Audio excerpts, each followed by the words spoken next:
Channel everyone, स्वागत है आपका वी नेशन ट्रिपल वन के एक नए एपिसोड में, जहां आपके लिए लेकर आते हैं इंडियन डिफेंस की प्रमुख अपडेट्स को सबसे पहले।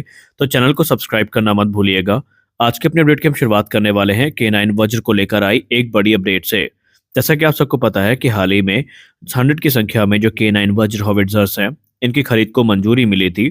तो फाइनली आज भारत के रक्षा मंत्रालय के द्वारा लार्सन एंड टुब्रो के साथ जो ऑफिशियल कॉन्ट्रैक्ट है, ये साइन कर लिया गया है, जहां पर 155 और 52 कैलिबर की जो K9 वज्र सेल्फ प्रोपेल हॉविट्जर्स हैं, इनकी खरीद को सुनिश्चित कर दिया गया है। अब ये बाय इंडियन कैटेगरी के अंतर्गत खरीदी गई हैं, जिनकी लागत 7,628 करोड़ रुपए है।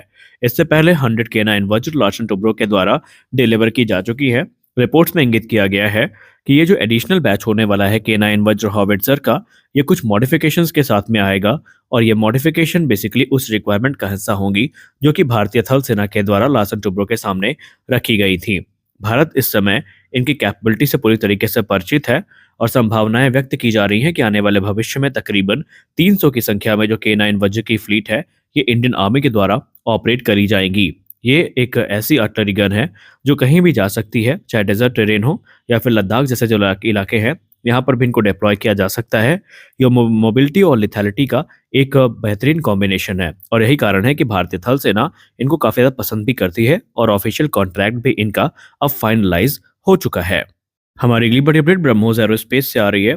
ब्रह्मोस एरोस्पेस की तरफ से एक बड़ी जानकारी साझा करी गई है, जो कि ब्रह्मोस एनजी मिसाइल को लेकर के है।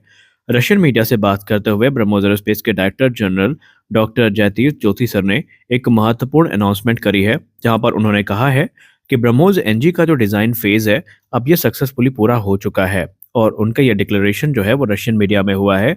और अब आगे की जो डेवलपमेंट है उस पर बात करते हुए उन्होंने ये कहा कि हमारा प्रयास था कि ब्रह्मोस को या ब्रह्मोस के नेक्स्ट जनरेशन वेरिएंट को इतना छोटा बनाया जा सके कि हर प्रकार के फाइटर एयरक्राफ्ट में इसको इंटीग्रेट किया जा सके, और उनको इसमें सफलता भी प्राप्त हुई है।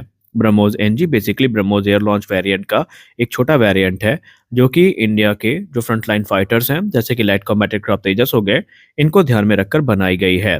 ये मिसाइल अपनी स्पीड और प्रिसीजन के लिए जानी जाती है, और अगर हम डॉक्टर जोशी सर की बात माने तो उनके हिसाब से जो डेवलपमेंट फेज है मिसाइल का, अब शुरू हो चुका है, और ये मिसाइल आने वाले भविष्य में अलग अलग प्रकार के जो मिलिट्री प्लेटफॉर्म्स हैं, इसमें इंटीग्रेट की जा सकेगी।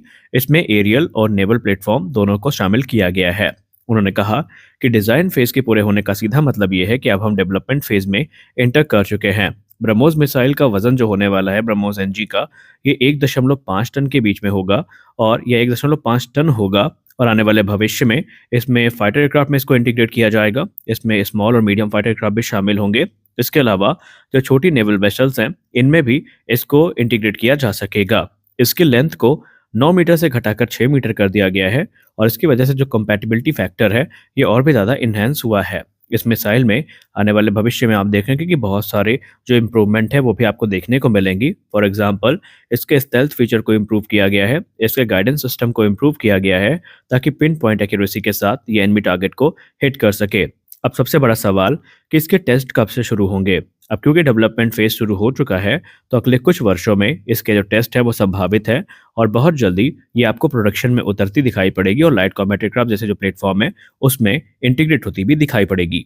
हमारी अगली बड़ी अपडेट लाइट यूटिलिटी हेलीकॉप्टर्स को लेकर के है। जैसा कि आप सबको पता है कि भारतीय वायुसेना और थल सेना में जो पुराने चीता और चेतक जैसे हेलीकॉप्टर हैं, अभी अपने सर्विस लाइफ को पूरा कर चुके हैं, और इस समय इनके लिए परफेक्ट रिप्लेसमेंट की तलाश की जा रही है, और यह तलाश लाइट यूटिलिटी हेलीकॉप्टर मार्क 1 के तौर पर पूरी होगी। और इस क्रम में एक बड़ी अपडेट हमें देखने को मिली है, जहां पर इंडियन एयरफोर्स और इंडियन आर्मी ने इसमें जो अपना प्रोग्रेस है उस पर parliamentary standing committee on defence को रिपोर्ट सबमिट करी है। इन रिपोर्ट्स में कुछ इंपॉर्टेंट डेटा है जो सामने आया है, जहां पर बताया जा रहा है कि इस समय इंडियन आर्म फोर्सेस अपने जो हाई एल्टीट्यूड यूटिलिटी रोल्स के लिए हेलीकॉप्टर है, उनके लिए लाइट यूटिलिटी हेलीकॉप्टर मार्क 1 को सबसे बेहतरीन मानते हैं, सबसे उपयोगी मानते हैं। और इसी क्रम में भारतीय सेना ने एक जो केस है वो आगे बढ़ाया है, जहां पर 12 light utility helicopter mark 1 helicopter की ज्वाइंट प्रोक्योरमेंट की बात की गई है। इसमें से क्रमशः 6 हेलीकॉप्टर भारतीय थल सेना तो 6 हेलीकॉप्टर भारतीय वायुसेना को आवंटित किए जाएंगे। आपको बताते चले कि 23 नवंबर 2021 को इसके लिए ऑलरेडी जो एक्सेप्टेंस ऑफ नेसेसिटी है ये प्रदान की जा चुकी है, और इसका सीधा मतलब ये है कि अब ये हेलीकॉप्टर सेना को ज्वाइन करने के लिए तैयार हैं। वहीं टेक्निकल इवैल्यूएशन कमेटी ने भी इसके लिए जो अप्रूवल है वो दे दिया है, और ये अप्रूवल 11 जनवरी 2023 को मिला था, जिसका सीधा मतलब ये है कि लाइट यूटिलिटी हेलीकॉप्टर मार्क 1 जितना भी टेक्निकल स्पेसिफिकेशन है और ऑपरेशनल नीड है, उसको पूरा करता है। अब यहाँ पर लिमिटेड जो नंबर्स हैं, इनके बाद जो बड़े ऑर्डर्स हैं, उनको एक्सपेक्ट किया जा रहा है।